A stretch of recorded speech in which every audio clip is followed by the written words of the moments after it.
میرے محترم بزرگوں اور بھائیوں، اللہ تعالیٰ نے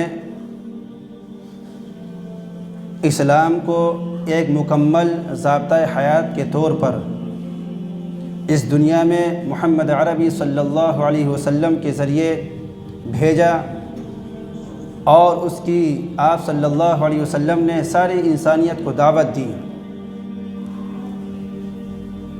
گزشتہ کئی ہفتوں سے اسلام کا جو مکمل نظام زندگی ہے، مکمل ضابطۂ حیات ہے،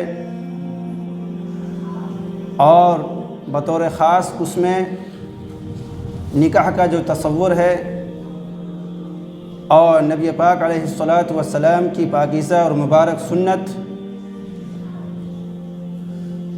کہ جس کی ادائیگی میں تاخیر اور جس کی ادائیگی میں فضول خرچیاں، اسلام اس بارے میں کیا ہدایات دیتا ہے، نبی پاک علیہ الصلاۃ والسلام کی مبارک زندگی اور آپ کی سنت، آپ کا اسوہ اور قدوہ اس معاملے میں کیا رہنمائی کرتی ہے، ان تمام باتوں کا ذکر گزشتہ کئی ہفتوں سے کیا جا رہا ہے، اور کوشش اس بات کی ہے کہ کوئی پہلو تشنہ نہ رہ جائے، کوئی اہم بات جس کا بیان کرنا، جاننا، سمجھنا ضروری ہے وہ رہ نہ جائے۔ آج کے اس جمعے میں آپ حضرات کے سامنے اس ایک بہت ہی نامبارک اور معاشرے کے لیے بہت ہی زیادہ گھاتک اور سماج کے لیے بہت ہی زیادہ خطرناک اور نسلوں کے لیے بہت ہی زیادہ جو ان کی زندگی کے لیے بہت زیادہ خطرناک ہے اور مہلک ہے، وہ ہے تلک اور جہیز کی رسم۔ عام طور پر جب مسلمان اسلام کے اور دین کی بنیادی باتیں نہیں جانتا ہے تو اس سے کیا توقع کی جائے کہ وہ ان باتوں کو بھی اچھی طرح سمجھے گا، لیکن جو دین کی بنیادی باتوں کا علم رکھتا ہے، اسلام کی بنیادی باتوں کا وہ علم رکھتا ہے، تو ممکن ہے اور امید ہے وہ ان باتوں کو بھی سمجھے گا۔ اگر ہمارے اندر دین کا ادب اور احترام اور شریعت کا پاس و لحاظ، اللہ اس کے رسول صلی اللہ علیہ وسلم کا پاس و لحاظ ہو، تو پھر قرآن و حدیث کی روشنی میں، نبی پاک علیہ الصلاۃ والسلام کی سنت کی روشنی میں، آپ کے اسوہ کی روشنی میں جو بات بھی کہی جائے گی وہ ہمارے لیے قابل قبول ہونی چاہیے، وہ ہمارے لیے قابل عمل ہونی چاہیے۔ تو سماج اور معاشرے کا جو ایک مہلک یہ جو رسم ہے، یہ جو رواج ہے تلک و جہیز کے نام کی، ان رسموں نے نہ جانے کتنی ہزار عورتوں اور لڑکیوں کی جان لے چکا ہے، کتنی لڑکیوں نے خودکشی کر لی ہے، کتنوں کو زندہ جلا دیا گیا ہے، کتنوں کو گھر سے بے گھر کر دیا گیا ہے، صرف جہیز کی وجہ سے، مطالبات کی وجہ سے۔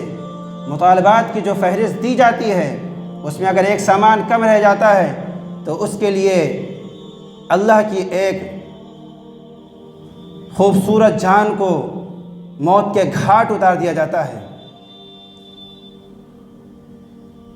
یہ تلک و جہیز یہ ہے کیا چیز، اس کی حقیقت کیا ہے، آج اسی پر بات ہوگی۔ یہ دونوں چیزیں بنیادی طور پر ہماری اسلامی شریعت کا حصہ بالکل نہیں ہے، اور ہمارے صحیح مسلم معاشرے، صحیح مسلم سماج کا حصہ بالکل بھی نہیں ہے۔ یہ دونوں چیزیں دراصل ہندو تہذیب کا ایک حصہ ہے، اور ہندو مت کی تقلید میں امت مسلمہ کے اندر یہ دونوں رسومات داخل ہو گئی ہیں۔ برس ہا برس سے اور صدیوں سے ان کے ساتھ رہتے رہتے، ان کے ساتھ اٹھتے بیٹھتے ہوئے اور ان کے ساتھ میل جول ہونے کی وجہ سے، ان کی باتوں کو، ان کی چیزوں کو دیکھتے رہنے کی وجہ سے بہت ساری چیزیں ہمارے اندر در آئی ہیں۔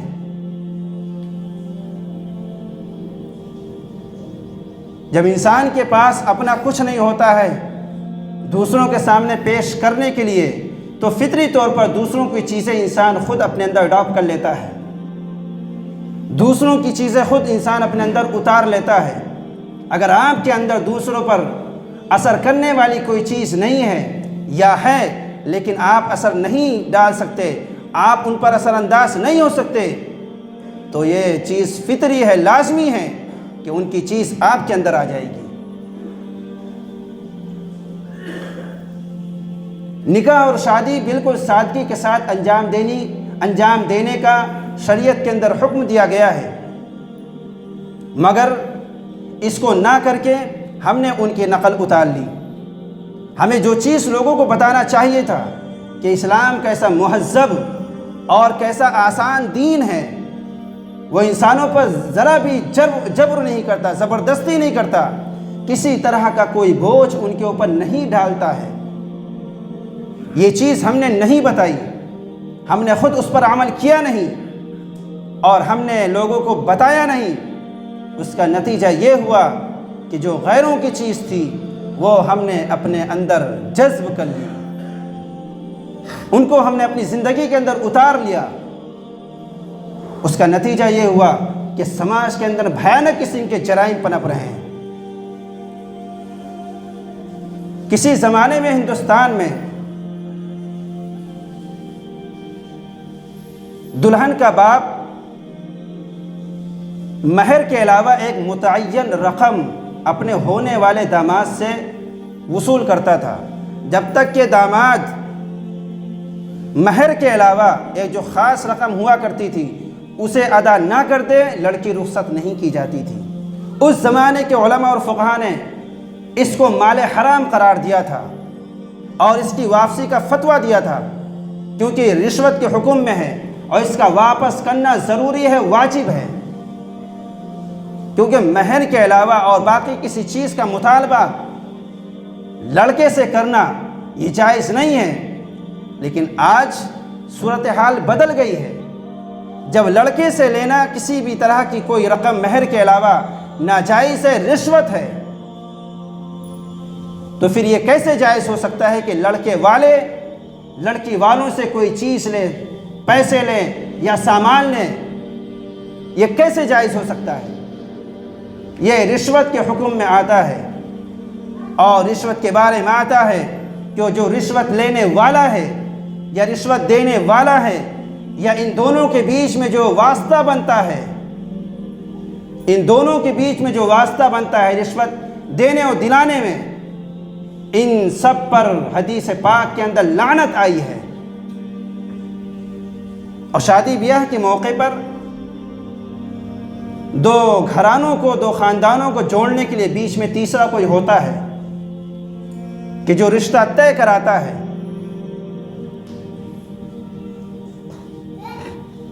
تو رشوت لینے والا اور رشوت دینے والا اور جو ذریعہ بنتا ہے، واسطہ بنتا ہے ان کاموں کے لیے، ان سب پر لعنت کی گئی ہے۔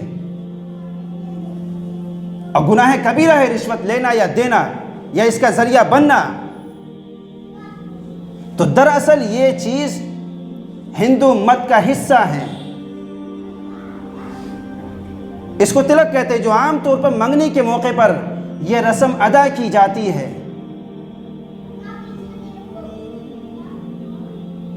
لڑکی والے ایک رقم، خاص رقم دیتے ہیں،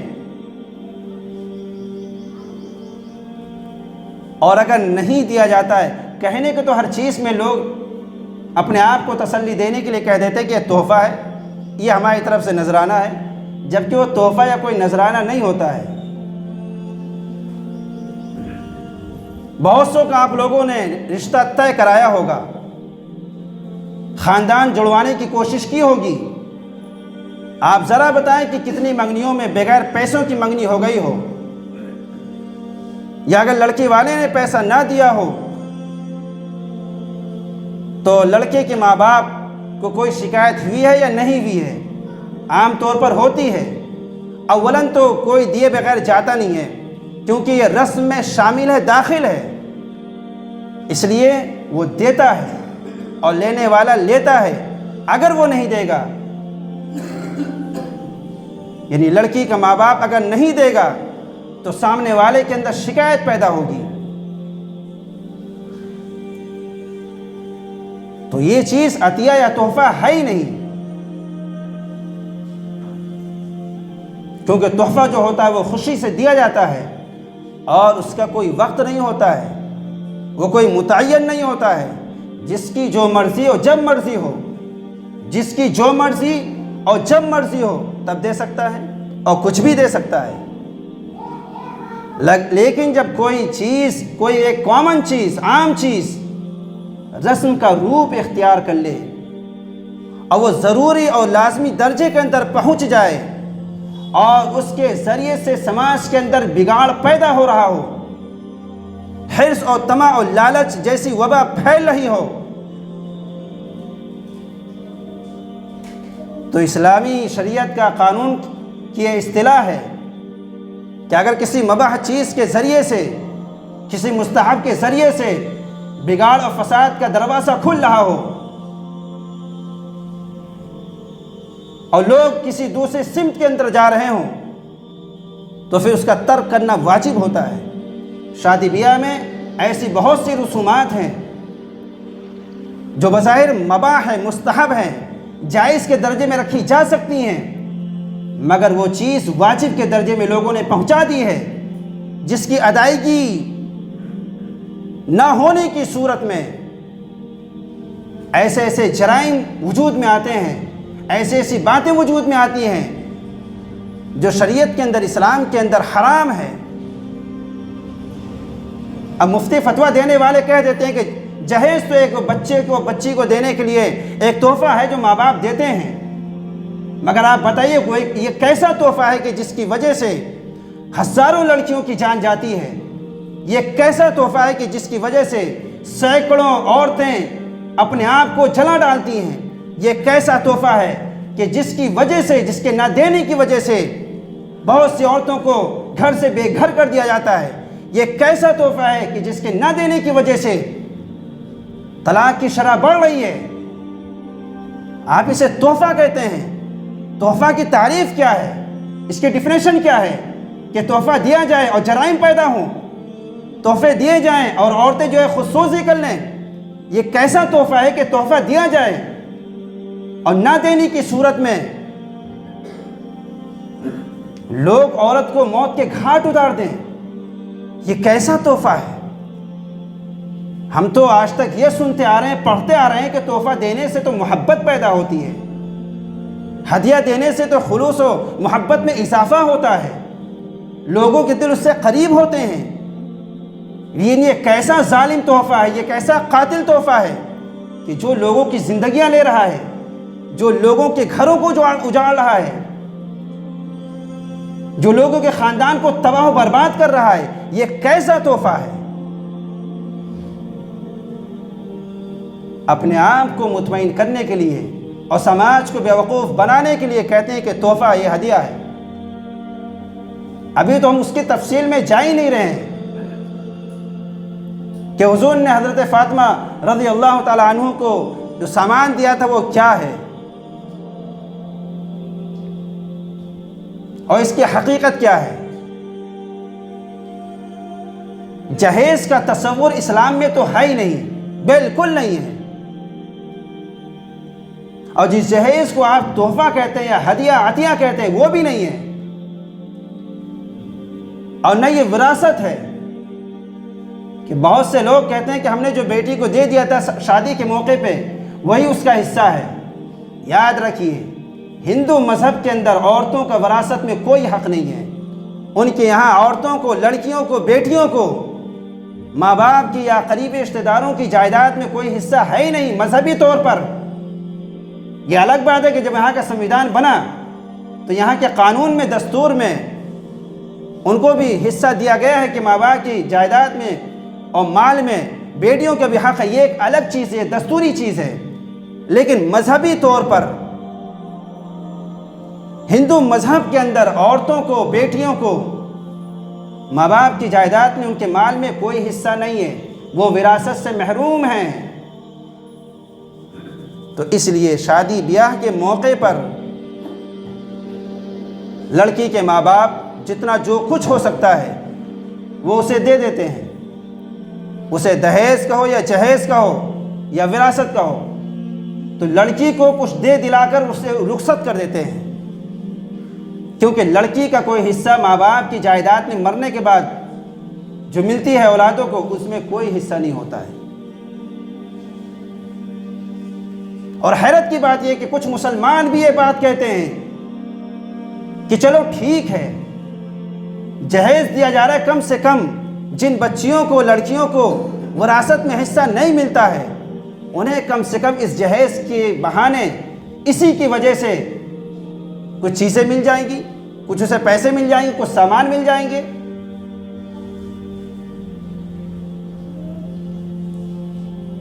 ساری باتوں کو خلط ملط کر دیا گیا ہے۔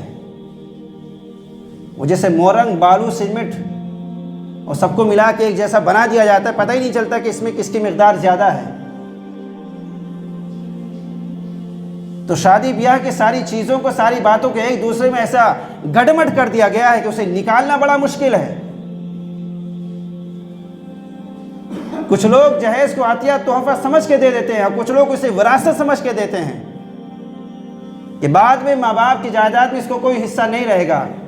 ہمیشہ یاد رکھو، قرآن پاک کے اندر بہت تفصیل کے ساتھ اور صراحت کے ساتھ، وضاحت کے ساتھ، اور دو چار کی طرح بالکل وضاحت کے ساتھ یہ بات اللہ کے نبی صلی اللہ علیہ وسلم نے بھی بیان فرمائی، اور خود اللہ رب العزت نے قرآن پاک میں یہ بات ارشاد فرمائی ہے کہ جس طریقے سے مردوں کا حق ہے، لڑکوں کا حق ہے ماں باپ کی جائیداد میں، وراثت میں، اسی طریقے سے لڑکیوں عورتوں کا بھی حق ہے، اور پوری تفصیل قرآن پاک میں بیان کی گئی ہے۔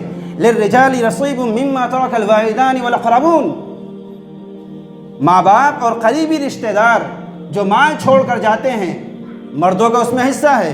وللنساء نصیب مما ترک الوالدان والاقربون مما قل منه او کثر نصیبا مفروضا، اور ماں باپ اور قریبی رشتہ دار جو کچھ مال چھوڑ کر جاتے، کم ہو یا زیادہ ہو، اس میں عورتوں کا بھی حصہ، متعین حصہ ہے۔ 10 روپے چھوڑ کے گیا ہے، 10 روپے میں حصہ ہے، 10 لاکھ چھوڑ کر گیا ہے، 10 لاکھ میں حصہ ہے، اور سب کا حصہ اللہ پاک نے سورۃ النساء کے اندر متعین کر دیا ہے، کس کو کتنا حصہ ملے گا۔ اس لیے جہیز کے نام پر وراثت دینے کی کوشش نہیں کرنی چاہیے۔ اسلام کے سارے نظام کو بدل کر رکھ دیا ہے۔ اسلام کہتا ہے کہ وراثت میں حصہ دو، جائیداد میں، مال و دولت میں لڑکیوں کا، بیٹیوں کا حصہ لگاؤ، جہیز دینا کوئی زبردستی نہیں ہے، نہ لینا چاہیے نہ دینا چاہیے۔ اور اگر کسی نے جہیز دے دیا اور یہ سوچ کر کہ بعد میں وراثت میں حصہ نہیں دیا جائے گا، تب بھی اسے دینا پڑے گا۔ وراثت کا جو حق ہے وہ حق ساقط نہیں ہوگا، اور حدیث میں آتا ہے کہ ہر وہ شخص کہ جس نے عورت کو وراثت سے محروم رکھا، اس کا ٹھکانہ جہنم ہے۔ آپ جہیز میں 10 لاکھ کا سامان دیں، 10 کروڑ کا دیں، ماں باپ کی جائیداد میں اس بیٹی کو، اس لڑکی کا حق پھر بھی ہوگا۔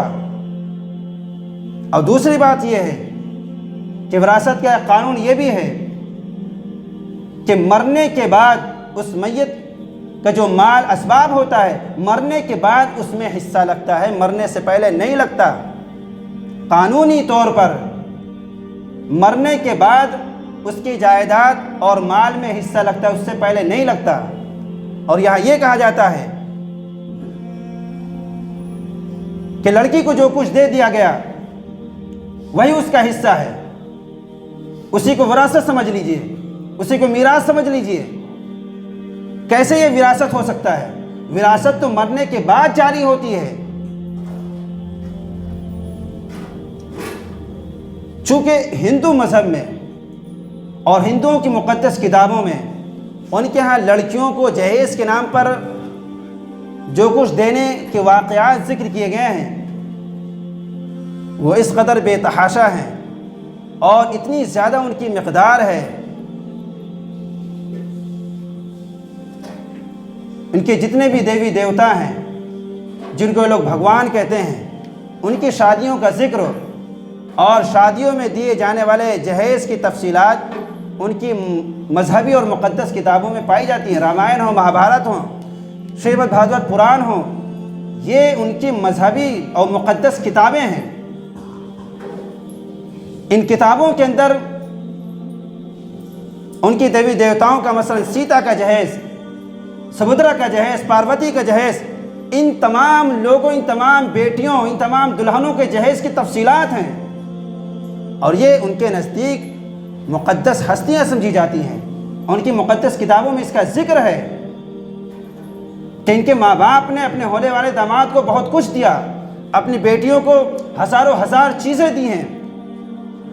تو جب ایک ہندو یہ چیز دیکھتا ہے کہ ہماری دیوی دیوتاؤں کو اتنے اتنے جہیز ملے تھے، اتنے اتنے سامان ملے تھے، تو فطری طور پر یہ چیز ان کے اندر بھی پیدا ہوتی ہے کہ ہم بھی اپنی بیٹیوں کو ایسے ہی دیں گے اور داماد کو مالا مال کر دیں گے۔ لیکن ہمارے یہاں حضور کے واقعات ہو، حضور کی بیٹیوں کے واقعات، ان کی شادیوں کے واقعات ہو، یا صحابہ کے واقعات ہو، یا صحابہ کے بعد تابعین، تبع تابعین کے واقعات، ان کی زندگیاں ہوں، کہیں بھی جہیز کی یہ تفصیلات ملتی ہی نہیں ہیں، بالکل نہیں ملتی۔ تو اگر غیر مسلم لوگ دیتے ہیں تو وہ ان کی مذہبی مجبوری ہے، مذہبی مجبوری ہے۔ وہ دیکھتے ہیں کہ ہماری دیوی دیوتاؤں کی شادیوں میں اتنا خرچہ کیا گیا، اتنا جہیز دیا گیا، تو ہم کیوں نہ دیں؟ لیکن ہم مسلمانوں سے سوال ہے کہ تم کیوں دیتے ہو؟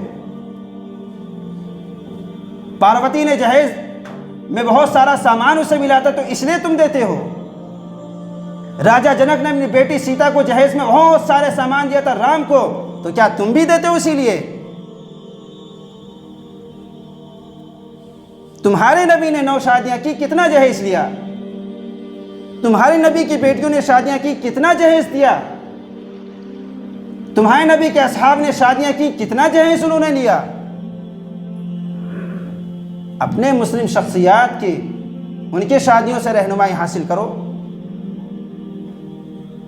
غیر مذاہب کی مقدس شخصیات سے اس پر کیوں عمل کیا جاتا ہے؟ وہ ان کی مجبوری ہے، ہماری مجبوری نہیں ہے۔ جہیز کا دینا یا لینا ہماری کوئی مجبوری نہیں ہے، اور نہ ہونا چاہیے۔ وہ مجبور ہیں، چونکہ ان کے سامنے یہ ساری چیزیں ہیں۔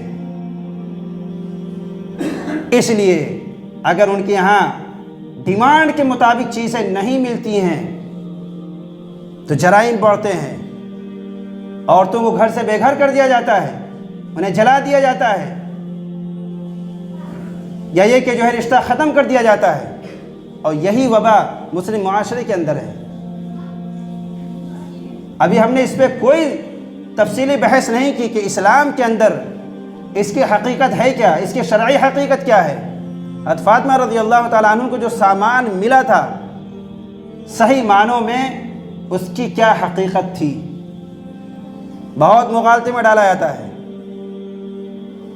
اور بعض مولوی لوگ مغالطے میں ڈالنے کی کوشش کرتے ہیں، کیونکہ جتنی دھوم دھام سے شادیاں ہوں گی تو نکاح پڑھانے کے نام پر اسے غیرت دلائی جائے گی کہ 10 لاکھ آپ نے خرچ کیا ہے شادی میں، تم 10,000 نکاح پڑھائی بھی نہیں دے سکتے ہو۔